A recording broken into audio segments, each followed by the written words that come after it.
Hi, I'm Karan Thapar. Over the last few years, I hope you've been watching my program, The Interview on the Wire. During that period, I've interviewed doctors, politicians, businessmen, scientists, authors, and even the occasional Nobel laureate. For me, it's been exciting. I hope it's been enjoyable for you. But these, as you know, are tough times, and if this program is going to remain bold, independent, and sometimes even defiant, then I think we need your support. At the end of the day, it's a truism, but editorial independence is best defended by the viewers. So if you would like this program to remain the way it is, forthright, outspoken, and interesting, then would you consider supporting us? All you have to do is to click on the description at the bottom. But more than anything else, I hope you will continue to watch the interview. Your viewership means an awful lot to me.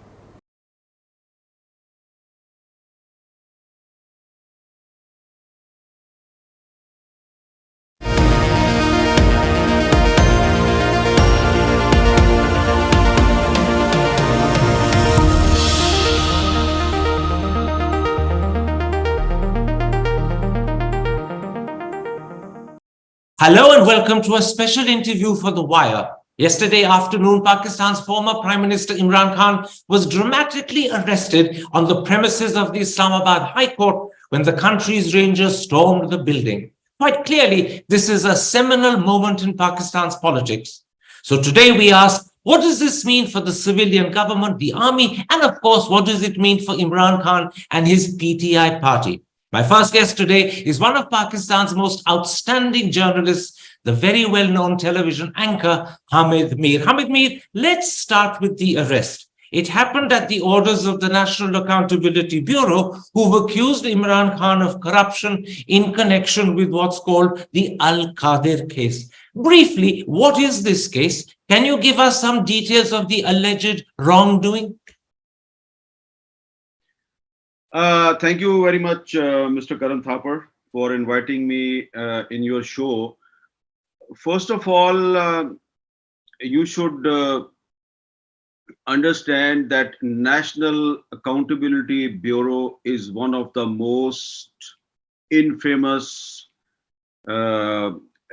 investigation agencies in Pakistan, and it is called NAB in Pakistan. I still remember the press conference of late President General Pervez Musharraf, in which he announced the creation of NAB very proudly. And with a cunning smile on his face, he announced, now we will NAB corrupt politicians. So that NAB was created a military dictator. And when Imran Khan was the Prime Minister of Pakistan, in those days, a judge of the Supreme Court, Justice Maqbool Bakr, in his very famous verdict, declared that NAB is an institution created for the political engineering. So Supreme Court of Pakistan have announced that this is an institution for making political engineerings. And Imran Khan was using this NAB for his political engineering. He arrested Sharif through NAB. He arrested former Prime Minister Ahsan Iqbal through this NAB. He arrested Asif Ali Zardari through this NAB and many others. So when Sharif came into power, he appointed a very well-reputed police officer, Mr. Aftab Sultan, as head of the NAB. And Aftab Sultan started going after some relatives of retired generals, and he refused to go after Imran Khan. He said, I need some more time for investigation. And in this particular case, Mr. Aftab Sultan, he developed some differences with the government, and few months back, he resigned. And who took over? Lieutenant General retired Nazir Ahmed Bhatt. A retired Lieutenant General was appointed as head of the NAB, and this is not the first time. 2-3 former Lieutenant Generals were retired in the past. So Imran Khan was arrested with a warrant which was signed by Lieutenant General retired Nazir Ahmed Bhatt. So now you can understand that what is the reality of this case. That I understand. But what are the so-called alleged wrongdoings associated with the Al-Qadir case? Can you briefly tell us that? You see, it is still under investigation. And in that case, it is not only Imran Khan, but a very famous business tycoon, Malik Riaz, he is also involved. And then the other part is linked with the UK crime agency. And when Imran Khan was the Prime Minister, the UK crime agency allowed the transfer of 190 million pounds to Pakistan. And they were that money was supposed to be given to the state of Pakistan. But unfortunately, through a cabinet decision, that money was transferred to another account, and a private university with the name of Al-Qadir University, it was used for that university, and a big amount of the money was transferred to the account of Mrs. Imran Khan and his and her friend Farah. So this is the case, and I will not go into the more details, but it is still under investigation. But I can say that this is the biggest ever monetary corruption scandal in the history of Pakistan against any former prime minister. The way the arrest happened yesterday has raised eyebrows. The Rangers stormed the premises of the Islamabad High Court. Dawn newspaper quotes a witness who claims Imran Khan was tortured or manhandled. The Chief Justice of the Islamabad High Court angrily demanded that the police chief and the Secretary of the Interior Ministry be brought before him in 15 minutes. He even threatened to summon the Prime Minister. But then, in a fairly dramatic change, late last night, the Chief Justice of the Islamabad High Court declared that the arrest was legal, quite opposite to what he had been saying and suggesting just a few hours earlier. So tell me, how much of a setback is this outcome that the Chief Justice of the Islamabad High Court has called the arrest legal? Or has the Chief Justice done that under pressure from the army? Karan Saab, the witness you quoted, and which is also mentioned in the Dawn newspaper, that witness is Barrister Gohar Ali Khan, and he spoke to me yesterday, and he met me today also, and he's very dear friend of mine. So Gohar was with Imran Khan, and another lawyer, Ali Bukhari, was also with Imran Khan when he was arrested. So they not only manhandled Imran Khan, but also Gohar claims that he was also manhandled. I have seen some videos and pictures in which Gohar was crying, and Gohar says that they tortured Imran Khan when he was they misbehaved and manhandled Imran Khan when he was arrested. The problem is that Imran Khan was busy in the biometric process inside the premises of Islamabad High Court. It is called record room area.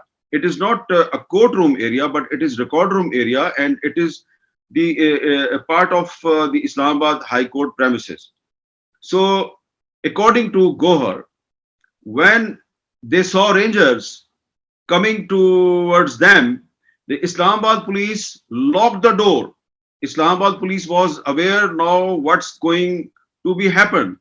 And you see, our police, they don't want to get into trouble. And they tried to protect Imran Khan from Rangers, but they broke the windows and they broke the door and they entered inside, and they just arrested Imran Khan. So that's why the Chief Justice of Islamabad High Court, Justice Amir Farooq, had no other option than to show his dissatisfaction and anger. And at that time, he never took any quick action. He took many hours, and last night around 10 o'clock in the night, he announced a verdict in which he said that the arrest of Imran Khan was according to the law, it was legal, but he issued contempt of court notices to the Secretary Interior and IGP Islamabad, despite the fact that the lawyer of Imran Khan, Barrister Gohar, is saying that Islamabad police tried to protect Imran Khan from Rangers. Now, this is nothing new for me in Pakistan that the courts they do these kind of verdicts. The judges, they say something inside the courtroom. They make very encouraging remarks, which becomes headlines, and then the people, they praise judges for a few hours, and when the verdict comes, so the people disappoints. Now, yesterday, there was an enormous outburst of support on the streets of Pakistan for Imran Khan. His party and his supporters besieged army headquarters in Pindi. Homes of senior army generals, particularly in Lahore, were entered. Furniture was taken out and destroyed. My question is, how serious was that protest and how much did it worry the army? Or do you believe the army deliberately soft pedaled the issue to allow people to work off their steam? Yeah, this is a very interesting question, but you see, the reaction from the top leadership of Pakistan Tehreek-e-Insaf, which was created and led by Mr. Imran Khan, is entirely different. What is the top leadership? The former foreign minister and the vice chairman of the PTI is Mr. Shah Mahmud Qureshi. And the general secretary of the PTI is Mr. Asad Umar. So Shah Mahmud Qureshi is number 2 in PTI and Asad Umar is number 3 in PTI. Both of them addressed a press conference this morning, and both of them disassociated themselves from the protests which you are mentioning yesterday. So I have no doubt that those people who were raising slogans against army and who were burned Lahore and who tried to break the door of the GHQ in Rawalpindi, they belong to PTI. But now the leadership of PTI is not ready to own them. And this is a big disconnect between the leadership of PTI and the workers of PTI. And I must say that those workers were actually guided by Imran Khan. Just few hours before his arrest, Imran Khan issued a video statement from Lahore while he was coming to Islamabad, and he said that they are going to arrest me, and he asked his people to show their reaction. And I know I have met dozens of PTI leaders since the arrest of Imran Khan, and they privately own everything, but publicly on media they are denouncing, and they are saying even some of the lawyers of the PTI, they are not ready to own that. So this is a big disconnect, and it will hurt, it will damage the efforts for creating a momentum for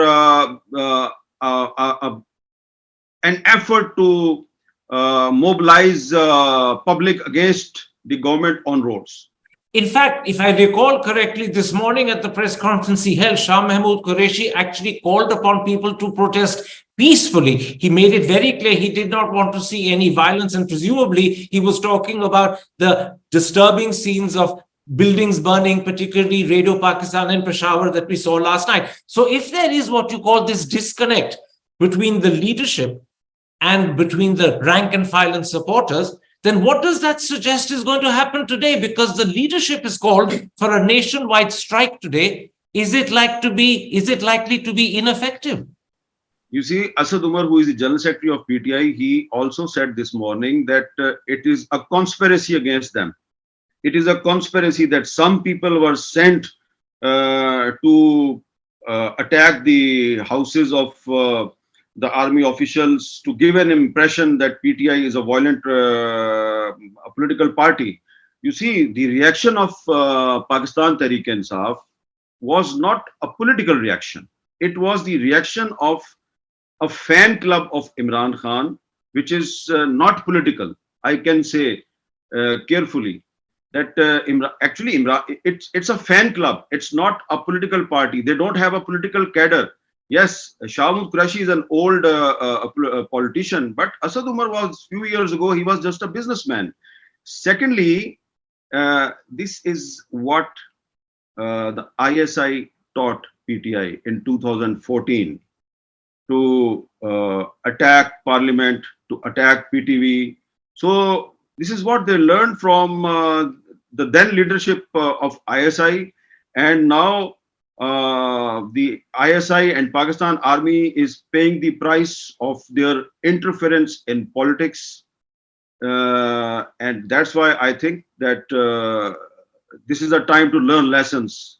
But Stop with- interfering in politics. But Hamid Mir, you also hinted at differences between what Imran Khan said on that video last night, which was released just before he was arrested, and what Asad Umar and Shah Mahmood Qureshi are saying today. Are there now differences emerging between Imran Khan and the leadership that he's left behind? And one other thing I'll add to that. Shah Mahmood Qureshi is the vice chairman. He's head of the six-man committee that will run affairs while Imran is in jail. But Pervez Elahi was recently appointed president. So is there also some discord between Pervez Elahi and Shah Mahmood Qureshi? In other words, are differences emerging at the top of the PTI just when they don't want those differences? You are a very sharp and intelligent journalist. You see, Karan Thapar Saab, if you go through the constitution of PTI, there is no office of president. And when they appointed Pervez Elahi as the president of PTI, at that time I raised this question that there is no office of PTI in the constitution. There is no office of president in the constitution of PTI. So they said, oh, okay, we will have election very soon, and we will get him elected. So the appointment of Pervez Elahi as the president of PTI was unconstitutional according to the constitution of PTI. That's why I am telling you that this is, you see, Imran Khan never created a genuine political party. I would like to remind you that few years back he used to say that Pervez Elahi Punjab ka sabse bada daku hai. He is the biggest dacoit of Punjab when he was chief minister.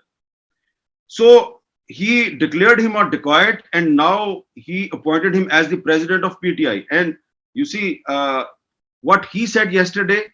He said, oh, I told Imran Khan not to name the army officials, and when I was chief minister, I failed to register an FIR despite the fact I was chief minister because I am very weak. So this is the reaction. So you are right that there is some connection between the reaction of Pervez Elahi, Shah Mahmood Qureshi and Asad Umar. Asad Umar even gave a statement day before yesterday that army chief and Imran Khan should lock them into a door, lock them into a room, or hum tum kamre mein band ho aur chabi kho jaye, and come to a conclusion. So Asad Umar want Imran Khan and army chief to lock themselves in a room and come to a conclusion. They want reconciliation. That is the problem. People like me, we always told Imran Khan that you should struggle for stopping the interference of army into politics, but you are pressurizing army to interfere in politics, and you want them to become prime minister again by riding the shoulders of army. That's what you are trying to do.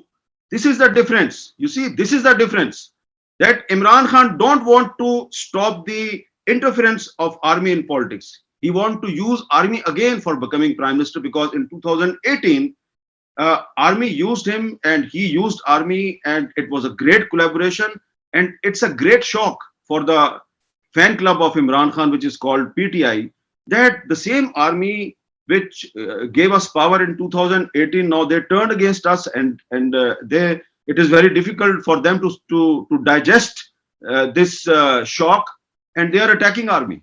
Let's talk a little directly about the army. The arrest, which happened yesterday, happened literally just days after Imran Khan had repeated his allegation accusing a senior army officer serving as Director General Counterterrorism in the ISI, Major General Faisal Nasir, of attempting to assassinate him. On Monday, the army angrily rebutted this.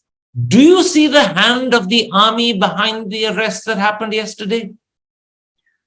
If you remember my last interaction with you, when there was a lot of hue and cry on media that Imran Khan will be arrested today. In that interaction, I humbly told you that Imran Khan will not be arrested. On that day, I told you that Imran Khan will be arrested after a few days. So actually, they were waiting to enter in the month of May because they thought that a confrontation between Supreme Court of Pakistan and the civilian government will be over by May. They were not interested in holding election according to the orders of the Supreme Court. So they thought that we will arrest Imran Khan after we will tackle the Supreme Court of Pakistan. So 2 days before Supreme Court uh,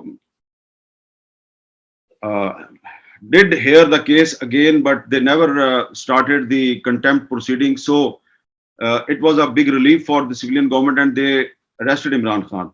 Now, this is an impression that one day before the arrest of Imran Khan, the ISPR issued a press release and condemned the statements of Imran Khan. And in the morning, the day Imran Khan was arrested, the same morning, Imran Khan issued a video statement in which he very arrogantly addressed Mr. ISPR, sun lo meri baat. And ISPR is not Mr. ISPR is an organization. So Imran Khan was talking to them very directly. So yes, a lot of people think that Imran Khan was arrested because ISPR issued a statement and Imran Khan responded back in a very arrogant manner. But you see, the Interior Minister Rana Sanaullah, he is ready to take the blame. He is saying, it's me. I ordered Rangers to go and help the NAB to arrest Imran Khan. So this is our history. When Imran Khan was Prime Minister and Sheikh Rashid Ahmed was the Interior Minister, so whenever Rangers was used against any politician, so Sheikh Rashid was ready to take the blame, to accept the responsibility. So this time it is Rana Sanaullah. He is taking the responsibility. And the other government sources are saying, oh, don't blame the army. We actually ordered Rangers to arrest Imran Khan. Tell me, is the army united in its opinion and attitude to Imran Khan? There are reports that suggest that the Jawans and even junior officers are sympathetic and supportive of Imran Khan, but obviously the corps commanders and senior generals are not and don't want to see him come back to power. Is this an issue that is in some way dividing or creating differences within the army? I asked this question privately to a senior army officer just few days back, maybe 3-4 days ago. So it was a private conversation. And he said that Major General Faisal Nasir is a thorough professional and he spent a lot of time in Balochistan and in other troubled areas. And he is very well respected in army. He received a lot of gallantry medals also. So he told me that when Imran Khan mentioned the names of army officials like General Faisal Nasir, so it is backfiring. It is actually damaging the cause of Imran Khan, because those army officers and Jawans who know officials like Major General Faisal Nasir, they think that Imran Khan is committing some blunder because he is not coming up with some evidence. So that's what ISPR said, that if Imran Khan have some evidence against any army officer, he should come up with the evidence. But he never produced any evidence. Yesterday, in his video statement, he said, when you start investigation, I will produce some evidence. What kind of evidence? मैं साबित करूंगा कि Islamabad high court को ISI वालों ने take over किया हुआ था. So this is not the evidence. They need evidence about the involvement of Major General Faisal Nasir in the assassination attempt on Imran Khan. So Imran Khan, I think, should come up with some evidence against General Faisal Nasir and any other army officials. It is actually backfiring, and the reaction which the fan club of Imran Khan yesterday showed that reaction actually damaged Imran Khan. A lot of his supporters are now silent. A lot of senior leaders of PTI are silent. Last night, most of the top senior leaders and the senators and the members of the National Assembly from PTI, they never spent their nights on their at their homes. They slept here and there. You see, I can tell you a very interesting episode last night when I came back to my home. So some PTI leaders, they received me. They were at my home. I said, "What are you doing here?"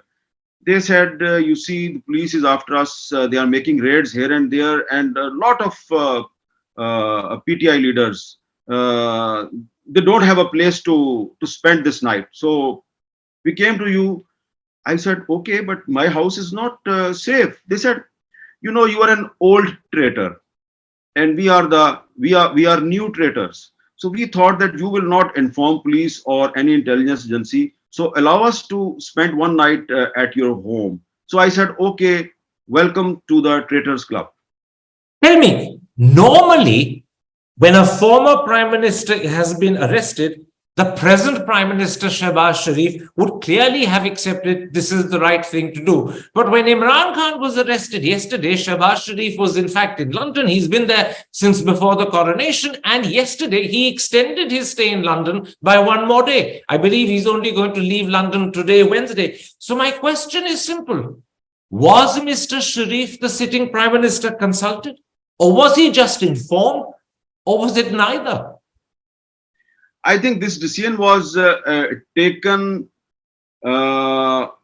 by Interior Minister Rana Sanaullah, as he claimed, and even the IGP Islamabad was not aware, because in the past Rana Sanaullah tried to use Islamabad police for arresting Imran Khan, but he failed. The Islamabad police was not capable of handling the PTI supporters at the residence of Imran Khan in Lahore. So this time Rana Sanaullah quietly ordered rangers to cooperate with NAB, and the rangers, they were placed inside the premises of Islamabad High Court without the knowledge of police. And that's why I narrated the whole incident according to the barrister Gohar, that when rangers tried to arrest Imran Khan, Islamabad police locked the door. So they tried to protect him, because they thought that maybe they will manhandle Imran Khan. So I think that this is a collaboration between civilian government and the military establishment. It is a collaboration because rangers come under the command of serving army officers. So if the rangers was used, it means that this is a collaboration between the civilian government and the military establishment. And according to the Constitution of Pakistan, Article 245 allows the civilian government to use not only rangers but also army for taking any action. You know, before he was arrested, and certainly over the last 5-6 months, there is a growing belief both in your country and internationally that Imran Khan had emerged as the most popular politician. It was said if elections are held, he and the PTI will sweep. Now, after this arrest, and presumably if he remains in jail, what will be the impact on the PTI's performance when elections are held? Two quick connected questions. Has Imran Khan's popularity skyrocketed, or is that difficult to say? And secondly, if elections have to be fought by the PTI without Imran Khan, can the PTI do anywhere near as well as people thought it would do if Imran was still campaigning? I can say that Imran Khan is popular in Punjab and Khyber Pakhtunkhwa. Sindh province is being ruled by Pakistan People's Party, and Balochistan province is ruled by a ruling coalition, a coalition of different political parties. And that's why you see there was a reaction on the arrest of Imran Khan in Punjab. Most of the reaction was visible in Punjab, and some reaction in the Peshawar, which is the capital of Khyber Pakhtunkhwa province. So Imran Khan is, yes, he's popular in two of the provinces, but I can give you the example. those people who say that Imran Khan is the most popular leader in Pakistan. Recently, local bodies polls were held in the biggest city of Pakistan, which is Karachi. Karachi is the biggest city of Pakistan. In Karachi, the local body polls says that Pakistan People's Party is the most popular party. Number two is Jamaat-e-Islami, which is not popular in Punjab and Khyber Pakhtunkhwa and Balochistan and rest of the cities of the Sindh. Jamaat-e-Islami is number two. PTI led by Imran Khan is number three, and PMLN led by Nawaz Sharif is on number four. So the ground reality in the different areas of Pakistan is different. Why now? Question is why Imran Khan is popular in Punjab now. This is very interesting to analyze. Actually, this power struggle which is going on in Pakistan is not for Pakistan. It is for Punjab. Supreme Court of Pakistan is interested to hold election only in the province of Punjab. Supreme Court is not interested to hold election in Khyber Pakhtunkhwa, where Imran Khan dissolved his assembly. So they are not bothered about KPK. Why? In Punjab, because Punjab is the biggest province, and if they grab Punjab, so they will grab half of the Pakistan. Now, I will point towards a very important dimension. Imran Khan is from Punjab. He was born in Lahore. Shehbaz Sharif is from Punjab. He is from Lahore. Chief Justice Mr. Umar Ata Bandial is from Punjab. Army Chief Asim Munir is from Punjab. All the important leaders of PTI and PMLN, they are from Punjab. So this is a power struggle going on in one province.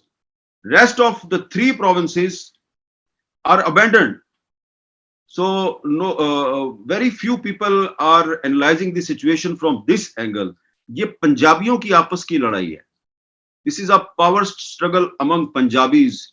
Why there was a protest only in one city of Sindh province, only in Karachi. Nothing happened in other parts of the Sindh. Nothing happened in Balochistan, and nothing happened in the other cities of KPK except Peshawar.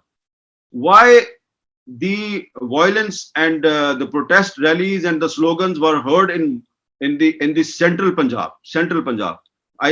Punjab is also divided in the south of Punjab and the central Punjab. Central Punjab is called GT Road Punjab.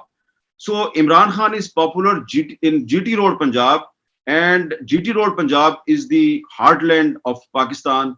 And you see, that's why it is very difficult for the military establishment to control, because the army is a big part of army is also from Punjab. So this is Punjab versus Punjab. But within Punjab, has his popularity skyrocketed after the arrest? I think that when in 2018 Imran Khan became prime minister, so if you go through the profile of his MPs, member of the parliament who elected him as the prime minister, half of them were handed over to Imran Khan by ISI. Those who changed their loyalties on the pressure of ISI, some of them left Nawaz Sharif, some of them left Asif Ali Zardari, and they joined Pakistan Tehreek-e-Insaf on the behest of ISI. General Fayez, who was the DGC of the ISI at that time, he was the mastermind. Now the same people, when Imran Khan, no confidence was tabled against Imran Khan in last year, majority of those people who switched their loyalties in 2018 in support of Imran Khan, they switched their loyalties against Imran Khan. And now, if there is an election in 2023, these turncoats, who sorry to use the word turncoat, we call them lotas, you see. So the Imran Khan became prime minister with the help of these turncoats. So I think that these turncoats who are electables, you cannot deny the importance of these electables. So these electables will not stand by Imran Khan if army is not standing by Imran Khan. So this is the history of Punjab. If you go through the political history of Punjab after 1947, so majority of the feudal landlords and big politicians, they change their loyalties according to the ground reality, according to the instructions coming from somewhere. So if the instruction is different, they will behave differently. In which case, my last question. If it looks as if Imran Khan is going to be stuck in jail for weeks and months and therefore unable to lead his party and campaign, if it seems, as we discussed earlier, that there are differences at the top of the PTI leadership, many of whom have close links with the military establishment, some of whom have served in multiple parties before they joined Imran's party, and all of whom are landed elites. And finally, if the electables will only do what the army indicates and not remain loyal to Imran Khan, then if you take all three together, do you believe elections in Punjab, which are probably overdue because the 90-day period is over, and elections nationally, which have to happen in October, will happen because the establishment will be fairly confident that Imran will not win? I think this is my analysis, not information. This is my analysis on the basis of the recent past incidents, that elections will be held when Imran Khan will be disqualified, like Nawaz Sharif. So Imran Khan became Prime Minister after the disqualification of Nawaz Sharif. And now we will have next election in Pakistan after the disqualification of Imran Khan. That's why I am repeating again and again that Imran Khan and all other politicians should struggle to stop the interference of army in politics. If they will not be united to stop the interference of army in politics, they will face the situation which Imran Khan faced yesterday. And I think that in coming days, Imran Khan and his party will face a very difficult time. When will that disqualification happen? It's not only one. You mentioned only Al Qadr Trust case. There are some other cases. I think that the Tosha Khana case is also very important. And in that case, according to my understanding, Imran Khan misrepresented some facts.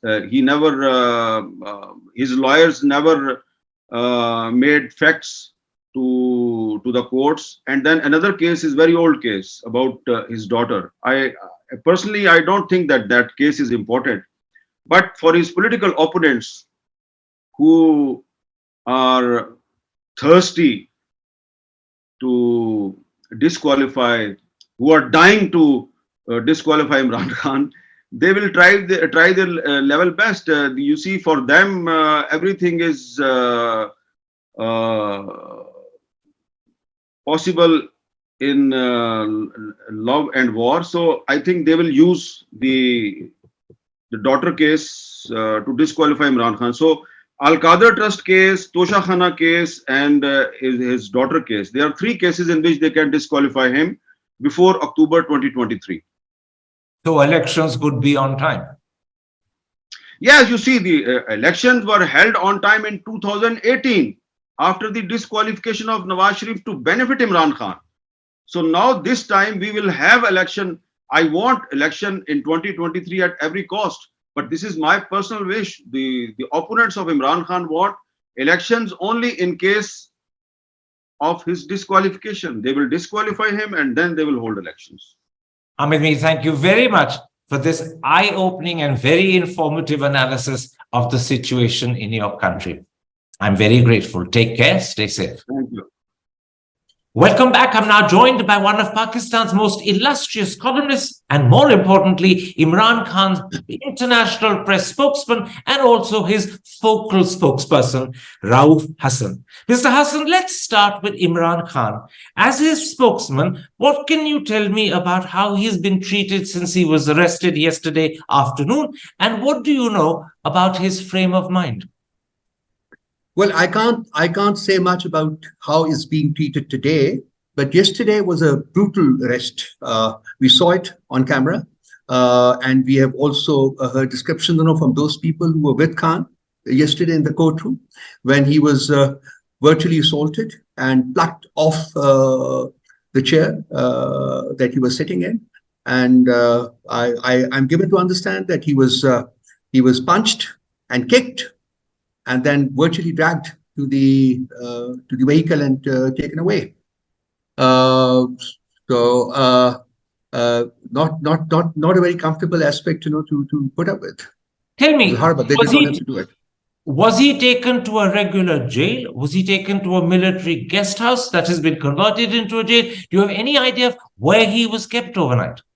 Understandably, he was taken to the NAB office, National Accountability Bureau office, where he was kept, where he was there. And we have also been given to understand that instead of taking him to a court of law this morning, which is mandatory, because they will be asking for remand, the authorities have asked the court to shift itself, to the premises where Khan is being kept, and that is where they're going to hold court and debate whether remand is to be given, or if yes, then how much of remand will be given. This is not judicial remand. This is, of course, police custody remand. So he will be formally handed over into police custody so that they can investigate.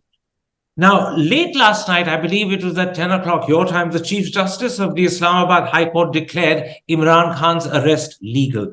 Would you accept that that is not only a serious setback, but more importantly, it seems to suggest that Imran Khan could be in jail for weeks, if not months, either in police custody or judicial custody? The Islamabad High Court Chief Justice's verdict, is rather dichotomous, because on the one hand, he has declared his arrest as legal, but on the other hand, he has sent contempt notices to Secretary Interior and IG Police Islamabad. And those contempt notices are regarding why the security forces were allowed to enter the premises of the Islamabad High Court to virtually abduct Imran Khan. So, that it's dichotomous. While the arrest has been declared legal, why? But the dichotomy of it having happened on the premises of the Islamabad High Court, and as you understand, where they can't be done, they cannot enter the premises. The security forces cannot enter the premises of the court, particularly when a potential sort of alleged criminal is there to hear a case. Does your party, the PTI, intend to challenge both the arrest and the way the arrest was conducted at the Supreme Court today? We are going to challenge the arrest itself, in the Supreme Court, definitely. And of course, as part of that, we will also mention the manner in which he was arrested, and what he was subjected to during the course of him being taken to the NAB office. And something, that we're not much aware of is that how is he being treated there now? He has spent a night there now, and we are not certain with regard to the treatment that is being meted out to him. Now, yesterday, PTI supporters protested vigorously, but I'm told by people in Pakistan that it seems the army stood by and deliberately let them let off steam. Today, on the other hand, I'm given to believe there are indications the army may take a tougher and more robust stand. So will the expected called for nationwide strike happen today, or are you worried that the protest might start to peter off? Well, we don't expect the protests to peter off, but yesterday's was a very spontaneous expression of public sentiment. And whatever happened in terms of violence was very unfortunate. That is my personal opinion. I don't think it should have happened. And I think it is my party's opinion also that it is very unfortunate. But on the other hand, also we have reports that about 23 people were shot and shot dead. Throughout the protest sequence yesterday. We understand that there are going to be protests today also, and I can't make a projection about how the army is going to conduct itself or how the army is going to respond. But yesterday, one was kind of surprised, by the little response, that the army has. As a matter of fact, I'm told that wherever the protesters went, the army and the other security forces just backed off. They were not interested in facing them off. Consequently, within the party, there is a rumor that maybe this is a kind of conspiracy, to implicate the party in arson and looting.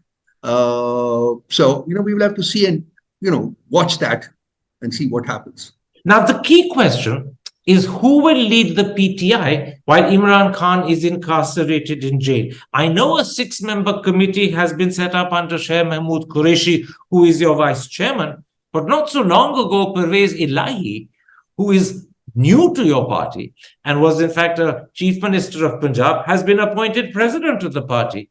So many people are asking, is the PTI leadership split? Are there differences between them?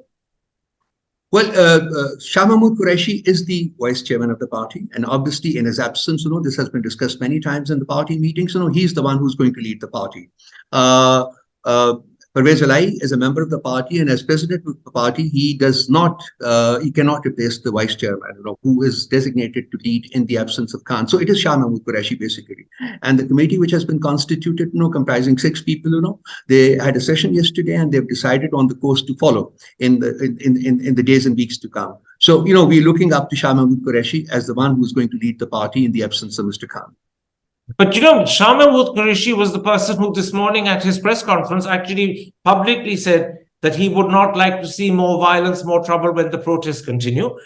That's very different to the line that Imran Khan took in the video that was released immediately after his arrest, where he was calling for vigorous protest. So that's one sort of discordant note between the two of them. And then I believe Pervez Elahi not so long ago has said that he had advised Imran Khan not to name Major General Faisal Nasir.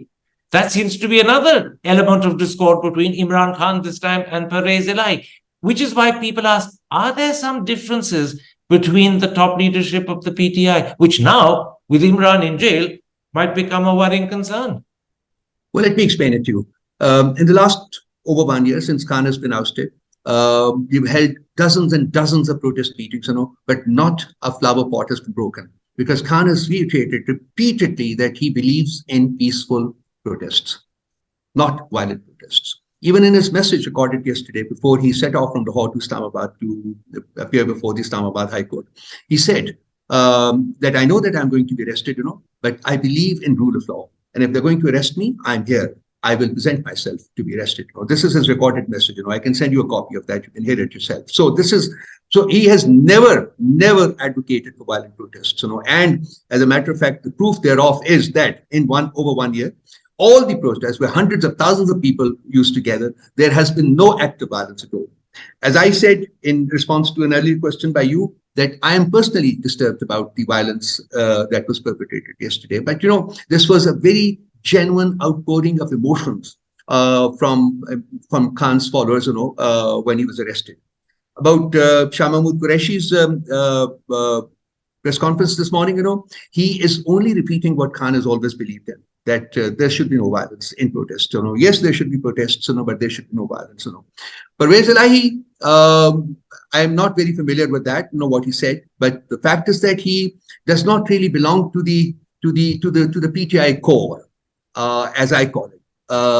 He has not been nurtured in the PTI philosophy of politics. He has a different background, but we welcomed him with open arms into the party, and I think he will follow the line which is put across by Shah Mahmood Qureshi. Now, over the last few months, Imran Khan has made his campaign a very direct and forceful attack on the army. Will that continue now that he's in jail and the leadership will fall into the hands of people like Pervez Elahi and Shah Mahmood Qureshi? I'll tell you why I ask. These are people who have a track record and history of being a lot closer to the military establishment. Also, they're rich landed elites who've been members of many parties over the last couple of decades. So will they continue that direct, forceful attack on the army that in a sense was the trademark, hallmark of Imran Khan over the last 6-7 months? Well, it's a very interesting question, Karan, and it's a difficult question to answer, but I'll try. Khan was never interested in attacking the military. I know that. I've had sessions with him and I've discussed these things with him multiple times. He was not interested in actually attacking the military. All he was seeking, and he said this in a statement yesterday, that when you have question marks about the conduct of a few individuals, it does not mean that you have a question mark about the conduct of the institution. So it is not the military that he was attacking. It was the conduct of a few people that Can I interrupt to just remind you that wasn't he calling them neutrals mockingly? Did he not personally attack General Bajwa, both when he was army chief and afterwards when he retired? Those were very personal attacks, and that word neutral was not a compliment. Well, definitely not a compliment, because there were proclamations, that they were neutral. But unfortunately, even General Bajwa has gone public in personal interviews saying that, yes, the army has interfered in politics in the past, and that must not continue, and that should be brought to an end. And he said, now we are neutral. So, but Khan had ample evidence, that the declared neutrality actually was not neutrality. So there was a bit of a mocking approach in that. Yes, you're right. But again, it was just a few individuals that he was talking about. My basic intention is that he never attacked the institution. The institution of the military. He's not very happy with General Asif Munir as army chief. Remember, General Munir was removed as head of ISI at Imran Khan's behest in 2019, allegedly because General Munir was carrying out inquiries and investigations into people close to either Imran Khan or Imran Khan's wife. That's another element of discord. I'm perfectly aware of that. But again, yesterday in his recorded message, before, and you can watch that, and he said, look, I have no issues with the military. He said, it's my country and it is my army. He had issues with individuals, be it General Bajwa, be it General Hasan, be it somebody else, basically. So, my basic intention is that, when you have issues with a few individuals, it should not be construed or misconstrued as having issues with the institution of the military. I believe that he did not have an issue with the institution of the military. He only had an issue with the way certain individuals had conducted themselves and continued to conduct themselves even after having proclaimed that they had become neutral. This is the issue that they have. Now it's said that the army in Pakistan is split, or at least has differences over Imran Khan. The generals, perhaps the corps commanders in particular, are opposed to him and certainly don't want to see him return to power. The Jawans and junior officers, on the other hand, are said to be much more sympathetic and much more supportive. Do those differences, or that division, if it is a division, exist? And do you see it growing? And will people like Pervez Elahi and Qureshi exploit those differences, or will they shy away from doing so? I would put it this way, that creating divisions within the military, should not be part of any political party's manifesto or agenda or narrative. And I can assure you that PTI does not believe in dividing the military. It should not be divided. It is not in the interest of the country. It is not in the interest of any political party or the country. So we stand with that. Military should remain united, and it is in fact the unity of command, which is the key element in the military. And I think we would not like to become a party that has any issues with that. Number one. Number two. For the military to talk of the divisions that you speak in a potential sense, that this can happen. It is for the military to take care of that, and they have a system which is very robust, which is very potent, and I think they are very, very capable of taking care of those issues, within the institution. So far as PTI is concerned, basically, so far as I'm concerned and my party is concerned, we are interested in dealing with the institution as an institution. We're not dealing with just individuals. And I think we have to get beyond that, and we look at the interest of the institution, because in the interest of that institution is the interest of the state of Pakistan. We can't afford a divided military. We must not even think of having a divided military. Now, clearly, without Imran Khan at the head, the PTI will lack the popularity, it will lack the cutting edge that Imran so obviously gave it. Assuming elections are held with Imran in jail, do you now accept that the party's performance will be nowhere near as good as it would have been had Imran been heading the campaign? A hypothetical question which I possibly would not be able to give a correct projection about. Yes, Imran is a political leader in a totally different grade. He's head and shoulders above the rest that we have in the party. He's head and shoulders above the political elite of the country. He believes in certain principles, basically, which unfortunately people like me who have lived here all their lives, we have not seen that happen. Unfortunately, we heard a bunch of criminals who ruled this country in the past, and they continue to do so to date. It's very difficult to fill up that vacuum which would be created if Khan is incarcerated for a long period of time. And it's only a matter of projection whether people would still support the party to the extent that they would when he is out and addressing them and talking to them. But my feeling is that, having seen and having been part of some of these meetings myself, I feel that yes, potentially it can make a difference, but I think in reality, the extent of support that people would extend to him, as well as the intensity of support, both are going to remain intact. I think yes, if he's there, wonderful. If he's not there, I think the support base is not going to be ruptured. Now, Mr. Hassan, normally the arrest of a former prime minister would be a moment when Washington would publicly admonish the government in Islamabad. But after the way Imran Khan has accused America of trying to topple his government, that sort of response hasn't been heard. All Secretary of State Blinken said yesterday, with the British Foreign Secretary standing beside him, is that he's simply concerned that whatever happens in Pakistan should be consistent with the rule of law and with the Constitution. And with the Chief Justice of the Islamabad High Court declaring that the arrest is legal, it clearly means that what's happening is consistent with the rule of law and with the Constitution. How do you view this rather tepid response from Washington?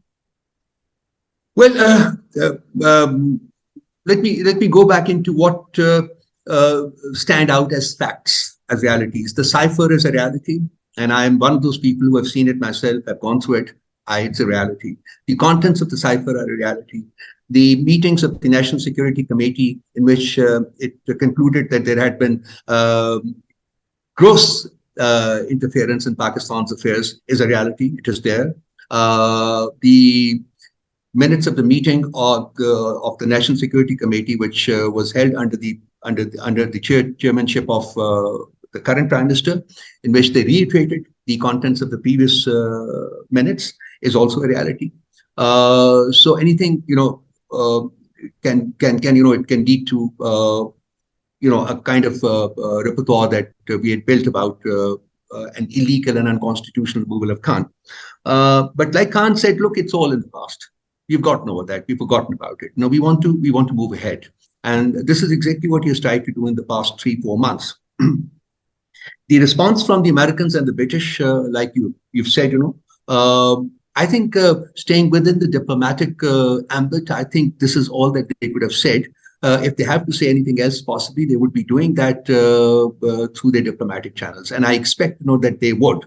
The European Union yesterday released a message, which has the support of all European ambassadors and high commissioners based in Pakistan, and they expressed concern at the developments, and they also wished that things would be handled and tackled without any violence and without any disturbances. So I think this is all good, but I expect that far more will be happening through the diplomatic channels. What about the response from Beijing?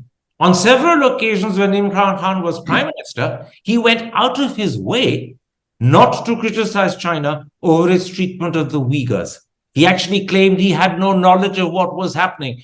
And let's be honest, he got mocked by the Western press for that defense, but he believed it was in his country's interest to stand by China. Now, as far as I'm aware, when it came to the need to return the favor, I haven't heard anything from Beijing at all. Well, the Chinese foreign minister was on a visit to Pakistan for the trilateral dialogue, which is a once-a-year thing, where the foreign ministers of Afghanistan, China, and Pakistan get together. This time, the meeting was to be held in Islamabad, and he was here. And he called on the president of the country alongside other people, and he expressed his solidarity with Pakistan in terms of creating harmony, political harmony, as well as extended his support to continue helping Pakistan in the economic field. And they have been doing it. They have been doing it more than any other country in the world. I mean, our traditional partners. Forgive me, Mr. Hassan. That happened 3 days ago when Imran was a free man, and those comments were about Pakistan, not Imran Khan. Since then, last night, Imran Khan was arrested. He was a man who defended the Chinese over the Uyghur charge.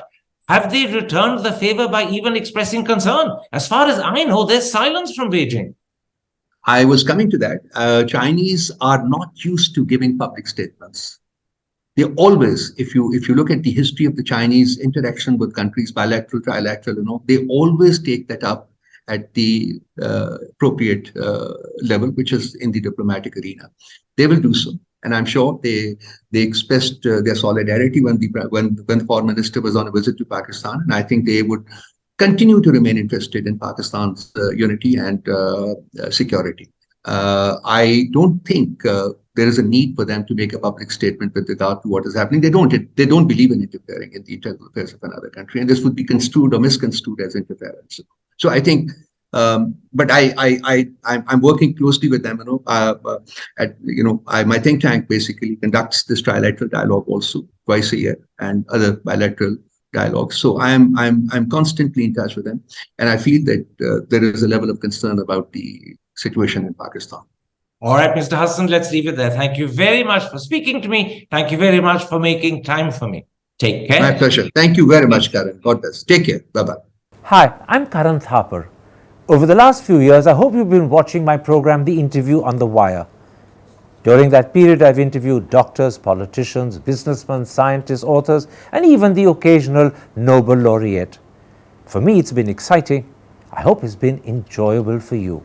But these, as you know, are tough times, and if this program is going to remain bold, independent, and sometimes even defiant, then I think we need your support.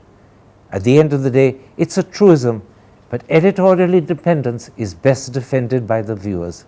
So if you would like this program to remain the way it is, forthright, outspoken, and interesting, then would you consider supporting us?